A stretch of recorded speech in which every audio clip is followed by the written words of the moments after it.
Կարկուտի հասցրած վնասի չափերը ճշտվում են, գյուղատնտեսության նախարար Սերգո Կարապետյանը Արարատի մարզում էր։ Կոտայքի մարզը գյուղատնտեսության ոլորտում զգալի աճ է գրանցել։ Վերամշակող գործարաններում աշխատանքների եռուն շրջան է։ Գյուղատնտեսության նախարար Սերգո Կարապետյանն աշխատանքային այցով Կոտայքի մարզում էր։ Սնկերի արտադրությունը Հայաստանում կարելի է ասել, որ նոր ճյուղ է, սակայն արդեն կան արտադրողներ, ովքեր կարողանում են հայաստանյան շուկան ամբողջովին ապահովել օգտակար սննդատեսակով։ Գրեթե 10 տարի առաջ ստեղծված այս հսկան իր գործունեությունը սկսել է մի փոքր սենյակում։ Հետագայում ընկերությունը թափ հավաքեց։ Գործարանը գործունեության հենց սկզբից միտված էր շուկա հանել այնպիսի արտադրանք, որը լինի էկոլոգիապես մաքուր եւ առողջարար։ Այսօր արդեն կատարված աշխատանքը տեսանելի է իր չափերով։ 200 աշխատատեղ եւ տարեկան մոտ 960 տոննա արտադրանք։ Հայաստանում առաջատար այս ընկերությունն արտադրում է 3 տեսակի սունկ՝ շամպինյոն, թագավորական շամպինյոն կամ պորտաբելլա եւ կախասունկ։ Ընկերությունն արտադրամասեր ունի հանրապետության տարբեր մարզերում՝ Աբովյան եւ Հրազդան քաղաքներում, Արմավիրի Մայիսյան գյուղում, ինչպես նաեւ Տաշիրում։ Սնկի աճեցման հումքը նույնպես արտադրվում է ընկերության կողմից։ Հումքի բաղադրիչները գրեթե ամբողջ ծավալով ձեռք է բերվում տեղական շուկայից։ Մեր ընկերությունը ամբողջությամբ ցիկլը փակում է սնկի արտադրությամբ, մենք մթերում ենք գյուղացիներից ծղոտ, ձեռք ենք բերում թռչնաֆաբրիկաներից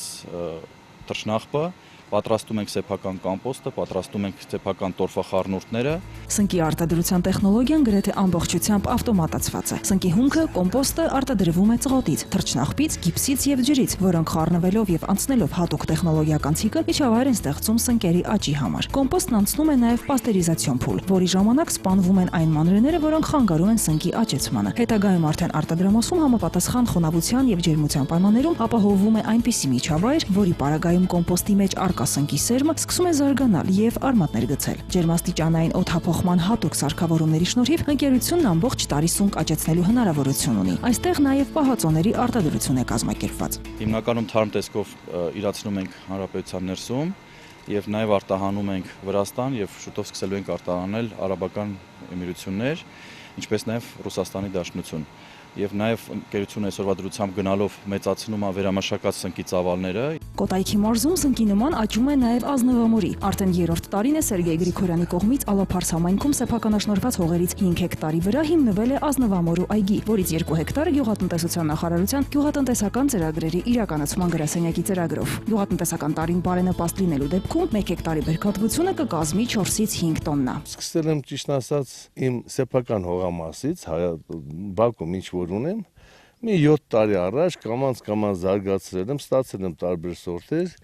եւ հիմա հարկ եմ համարել, որ այս ռեման սորտը ամենահարգելի սորտն է։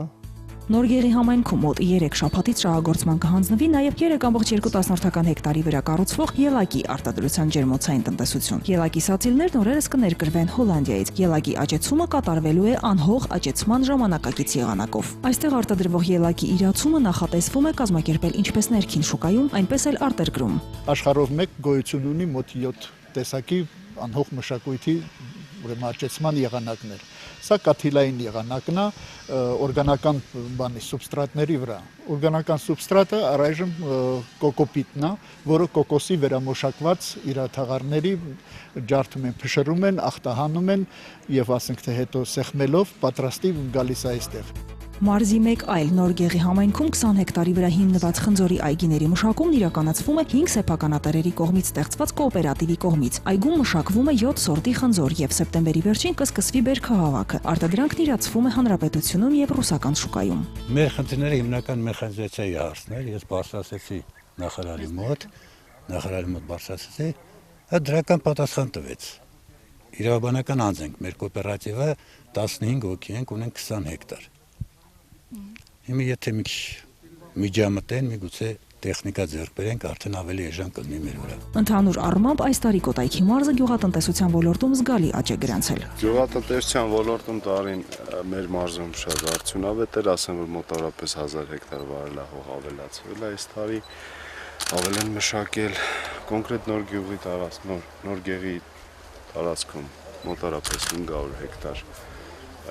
խնձորի այգիներ է դրված, որը ինքներդ տեսնում եք լավ վիճակում է, կարկուտ այս տարի չի վնասել Ոնց որ գոհ ենք ընդհանուր առմամբ։ Այս տարի բարենպաստ պայմաններ են ստեղծվել Կոտայքի մարզում գյուղատնտեսության զարգացման համար։ Սպասվում է հացահատիկի, մրգի եւ հատապտղի բարձր բերք։ Մենք համոզվեցինք, որ մարզում այս տարի լավ բերք է սպասվում։ Պտղատու այգիները տեսակ, կարելի ասել ընդհանրապես խնձորի տարի է այս տարի, որովհետև շատ լավ պտուղ կա այս տարի։ Մարզում ամենամեծ ձեռքբերումը ես համարում եմ,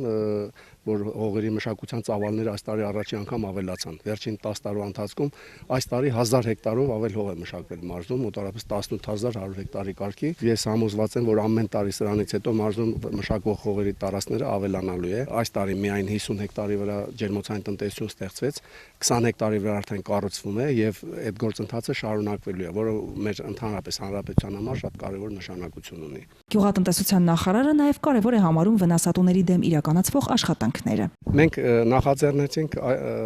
նախանցյալ տարի ֆերոմոնային թակարդների ներկրումը եւ Արարատյան դաշտավայրում լոլիկի եւ կարտոֆիլի ուրեմն ցեցի դեմ պայքարի համար եւ այս տարի պիլոտային ծրագիր ենք արել մի քանի մարզերում փոքր տարածքների վրա խաղողի եւ պտղատու այգիների ուրեմն հիվանդությունների դեմ պայքարի եւ լավ արդյունք է տալիս։ Եկող տարվա համար մենք նախատեսել ենք ամբողջ պտղատու այգիներում այդ նույն ուրեմն միջոցառումը իրականացնել։ Կոտայքի մարզում առկա մոտ 38000 հեկտար վարելահողերից 2014 թվականին մշակվել է մոտ 1700 հեկտար վարելահողերի մոտ 45%-ը, իսկ 2015 թվականին 1800 հեկտարը։ Հացահատիկային եւ հատիկաանդեղեն մշակաբույսերի ցանքային տարածությունները 2014 թվականին կազմել են մոտ 1200 հեկտար։ Ավելացել է նաեւ կարտոֆիլի եւ կերային մշակաբույսերի ցանկատարածությունները։ Գաղտնիք չէ, որ տարին իրոք բարենպաստ է բերքարատը գյուղատնտեսության համար այս տարի պտուղ բանջարեղենի բարձր բերք է սպասվում գարնան գյուղատնտեսական աշխատանքներ իրականացվել են ինչպես հարկն է, իսկ բերքահավաքի աշխատանքներ ընթանում են բնական անունով։ Արմավիրի մարզում գտնվող վերամշակող արտադրական խոշոր ձեռնարկությունում եռուն աշխատանքային շրջան է։ Սամվել Հարությունյանը նոր կեսարիայից այս տարի լոլիկի բարձր բերք է ստացել, շուկա չի գնում, ամբողջ բերքը միանգամից գործարան է բերում։ Այսօր երկու ռես հավաքել եմ դաշտից, բերել եմ։ Այնքան գոհ եմ, որ շուկայում չեմ հետում կայնում ոչ մի պրոբլեմ։ Թեգուս փողի մոմենտը, թեգուս ընդունելության մոմենտը։ Նոր Արմավիր գյուղից Աբրահամ Թովմասյանը ստացած բերքն ու բարիքը նույնպես գործարանին է հանձնում։ Այս տարվա բերքից շատ գոհ ենք, ջուրն էլ լավ է, ամեն ինչն էլ լավ է։ Գործարանել գալու ենք առանց հերթ։ Գործարանի դռները բաց են գյուղացու առջև, գործարանը այս տարի նախատեսել է մթերել մոտ 4000 տոննա խաղող։ Ինչ վերաբերում է ընկերության համար ստրատեգիական նշանակություն ունեցող գյուղմթերքների մասնավորապես լոլիկի, այս տարի պլանավորել ենք ավելի մեծ քանակի մթերում կատարել։ 6000 տոննայից ավել լոլիկի մթերում պետք է իրականացվի, կա համապատասխան նյութական բազան, գործանում արդեն տարաները, ամեն ինչ պատրաստ է։ Այս պահի դրությամբ մթերվել է 3300 տոննա լոլիկ,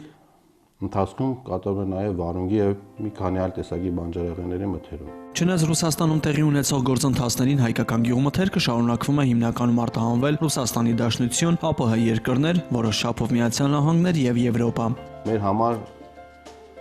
նախընտրելի տարբերակները շուկայի դա հիմնականում ԱՊՀ երկրներն են, որոնք ծանոթ են, շատ լավ ծանոթ են հայկական բերքին, որակական հատկանիշներին, դրա համար ավելի հեշտ է։ Այստեղ խոչընդոտը հենց ռուբլու արժեզրկումն է, որ տեղի ունեցավ։ Մեկ այլ գյուղմթերք վերամշակող գործարանում եւս աշխատանքների եռուն շրջան է։ Գործարանը այս պահի դրությամբ արդեն մթերել է ավելի քան 4000 տոննա թարմ պտուղ բանջարեղեն։ Հատապտուղների առումով առանձնապես մեծ դեֆիցիտ չի գոյացել եւ գնային առումով արդեն ֆերմերները գյուղացիական տեսուներ ավելի մատչելի գներով են հանձնում ձեռնարկություններին, նույն հոնը, նույն մոշը կամ բալը ավելի մատչելի գներով ենք այս տարի ձեռք բերել, որը անդրադառնում է նաև ապրանքի ինքնարժեքի վրա։ Գիտեք, Ռուսաստանի ռուբլու տատանումների արդյունքում վերամշակող ձեռնարկությունները շատ մեծ խնդիրների առաջ են կանգնում, քանի որ արտահայտված դրամ ռուբլի կուրսի տատանումներով շատ դժվարանում է արտահանումները եւ կարծում եմ, որ մոտակայում ստաբիլացումից հետո, ռուբլու կուրսի կայունացումից հետո նոր կսկսեն ավելի մեծ ծավալով արտահանումները։ Գործարանը նաև նոր արտադրատեսակներով է հանդես գալիս։ Այս տարի ստեղծեց երկու ապրանք, ուրեմն մեկը հայկական տոլմա ապրանքանիշն է, ինչպես գիտեք, ձեռնարկությունը արդեն մի քանի ամիս է արտադրում է, ուղղակի այս ամիսներին ավելի շատ վերամշակվում է բանջարեղեն, այստեղ արտադրում է բանջարեղենային եւ մրգային պահածոներ եւ շուրջ 8 ամիս է մշակվում էր խեցգետնի պահածոացման գործընթացը, հենց այս օրերին արդեն վերջնական եզրահանգման ենք եկել, բավականին բարդ process ենք անցել, Սևանա լճի խեցգետինը կլինի, որը ունի բավականին լավ պահանջարկ թե ռուսական շուկայում, թե եվրոպական շուկաներում։ Իսկ գնային տատանումները կապված են հիմնականում առաջարկ պահանջարկից, սակայն փոփոխությունները եւս մեծ չեն եղել։ Ընդհանուր առմամբ հանրապետությունում մթերման գործընթացը ընթանում է սահուն եւ կազմակերպված, այս պահեդրությամբ մթերվել է 12028 տոննա բանջարեղեն եւ 11200 տոննա պտուղ։ Այս տարվա մթերման ծավալները կգերազանցեն նախորդ տարվա ցուցանիշները։ Չնայած գինու եւ կոնյակ արտադրողների համար առաջացած դժվարություններին, խաղողի բերքի մթերման խնդիր չի լինի։ Նախապատրաստական աշխատանքներ, քննարկումներ են տեղի ունենում խաղող վերամշակող կազմակերպությունների ղեկավարների հետ, որտեղ սեպտեմբերից արդեն մեկնարկելու է խաղողի մթերման գործընթացը, որպեսզի գյուղացիական տնտեսությունները կարողանան իրենց բերքը ամբողջությամբ իրացնեն։ 2015 թվականի օգոստոսի 28-ի դրությամբ Հայաստանի Հանրապետությունից արտահանվել է 21193 տոննա ծիրան, նախորդ տարվա 1791 տոննայի դիմաց, սալոր 1157 տոննա, նախորդ տարվա նույն ժամանակահատվածի 154 տոննայի դիմաց, կեռաս 2204 տոննա, նախորդ տարվա 359 տոննայի դիմաց, կաղամբ եւ ծաղկակաղամբ 9068 տոննա, նախորդ տարվա 1521 տոննայի դիմաց, ճակնդեղ եւ բողկ 2741 տոննա, նախորդ տարվա 653 տոննայի դիմաց, վարունգ 3293 տոննա, նախորդ տարվա 61 տոննայի դիմաց, լոլիկ 1126 տոննա, նախորդ տարվա 124 տոննայի դիմաց։ Օրեր առաջ Արմավիրի եւ Արարատի մարզերի մի շարք համայնքներում կարկուտ էր տեղացել։ Գյուղատնտեսության նախարար Սերգո Կարապետյանն աշխատանքային այցով մեկնել էր Արարատի մարզի համայնքներ ծանոթանալու կարկուտից տուժած համայնքների կրած վնասներին։ Նախարարը նախ եւ առաջ այցելեց բնական աղետից ամենաշատը տուժած Շահումյան համայնք, տեղում ծանոթացավ վնասի իրական չափերին։ Այնուհետև Սերգո Կարապետյանն ուղևորվեց կարգտահարությունից վնասներ կրած Այգեզարդ, Այգեպատ, Վերին Արտաշատ եւ Ոստան համայնքներ։ Տուժած բոլոր տնտեսություններում նախարարը զրուցեց գյուղացիների հետ, նշելով, որ կարկուտի պատճառած վնասները հաշվարկելու համար ստեղծվել են համապատասխան հանձնաժողովներ, որոնց աշխատանքի արդյունքներն ամփոփումից հետո կներկայացվեն Հայաստանի Հանրապետության կառավարություն։ Ընդհանուր առմամբ Արմավիրի մարզում 8 համայնքներ, Արարատի մարզում 7 համայնքներ վնասվել են։ Համայնքներ կար, որտեղ որ վնասի ծավալները ավելի մեծ են եւ վնասի չափը ավելի մեծ է, համայնքներ կար, որտեղ ավելի փոքր է վնասի չափերը։ Հիմա առաջնահերթ պետք է այգիներում մշակություն իրականացվի, որպեսզի խաղողի վազը առողջանա եւ եկող տարվա համար լիարժեք բերք ապահովի։ Առաջնահերթ խնդիրը սա է։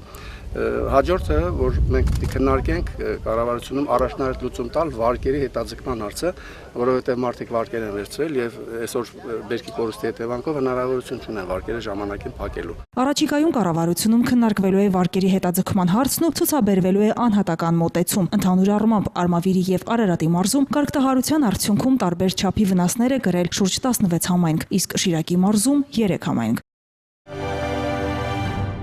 Կարկուտից եւ ուժեղ քամուց վնասված այգիներում անհրաժեշտ է անհապաղ բարձրացնել վազի հողի վրա ընկած հատվածները, տեղադրել հենակներ, ստեղծել պայմաններ բնական օդափոխության ապահովման համար։ Պետք է կատարել տերևների նոսրացում, այն ողկույզները, որոնք որ գրեթե ամբողջությամբ կամ մեծ մասով վնասվել են, պետք է կտրել եւ հեռացնել։ Պետք է ավելորդ այդ ճյուղերը, շվերը, կանաչ հատվածները, որոնք որ սաղարթի խտացում են առաջացնում, պետք է անպայման հեռացնել եւ ստեղծել ապահովել սաղարթի նոսրացում, որը անկասկած կապահովի բնական օդափոխություն, որը շատ կարևոր է, ամենակարևոր խնդիրը նա է, որպեսզի չստեղծվի միկրոկլիմա, որը կարող է նպաստել հետագայում հիվանդությունների եւ վնասատուների բուռը զարգացմանը։